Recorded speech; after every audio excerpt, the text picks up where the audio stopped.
We head now to the Persian Gulf, where the standoff between Qatar and Saudi Arabia, backed by allies including Egypt, is becoming more tense and more intractable. The four Arab nations say they've received Qatar's response to their demands for ending the diplomatic crisis gripping the Persian Gulf just before a planned meeting in Cairo. Qatar has called the demands, which include shutting down its Al Jazeera news network, expelling Turkish military forces based in the country, and paying restitution as an affront to its sovereignty.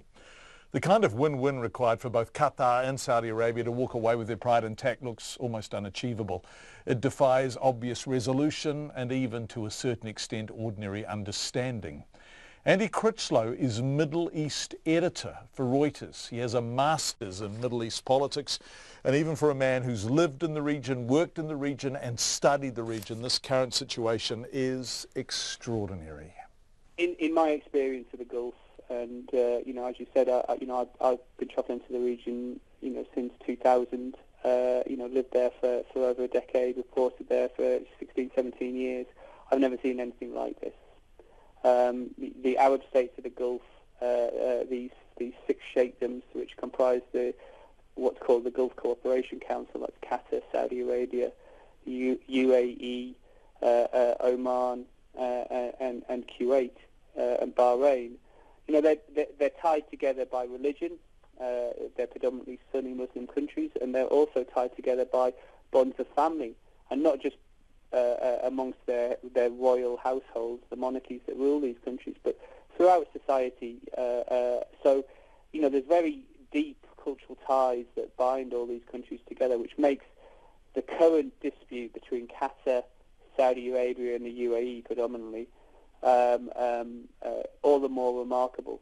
And if you were to have said to me at the beginning of this year that we will be in a situation where Qatar was subject to a blockade by Saudi Arabia and the United Arab Emirates, that Qataris had essentially been ejected from these countries, that they couldn't travel to these countries, that you couldn't fly into Qatar from these countries, that they had been given a list of 13 demands, and if they don't comply to these demands, they could face tougher sanctions or even, God forbid, military action, I would have said not a chance.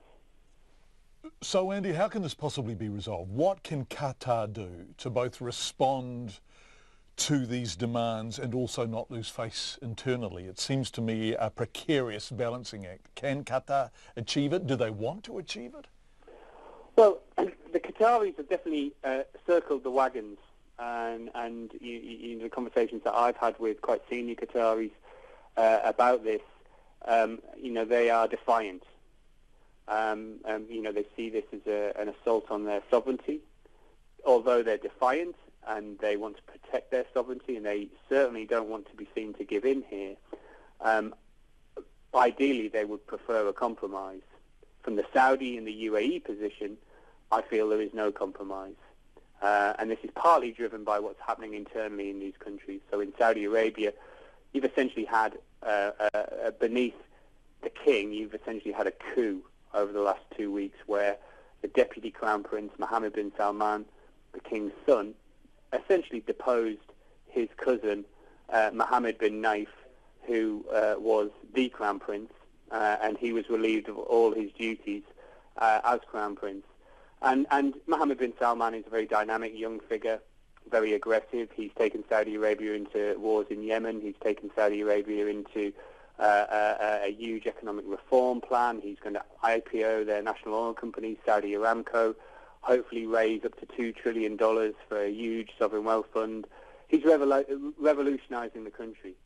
And, some could say that he is using this dispute with Qatar to show that he is the strong leader in the Gulf. And if that's the case, then it's very unlikely he would back down. So there are clearly complicating factors over and above the tension between nations. There's alpha male posturing, there are internal machinations which are complex in their own right, all of which makes it harder, doesn't it, to see some kind of easy resolution here. And I wonder, is conflict becoming possible? I don't think that can be ruled out, and certainly at various periods over the last 30 years, Saudi Arabia and Qatar in the past, have almost come to blows. Of course, Saudi Arabia is one of the world's top three procurers of defence equipment. It has a large military, the biggest military on that side of the Gulf. It is in their power to escalate this to a military level, absolutely.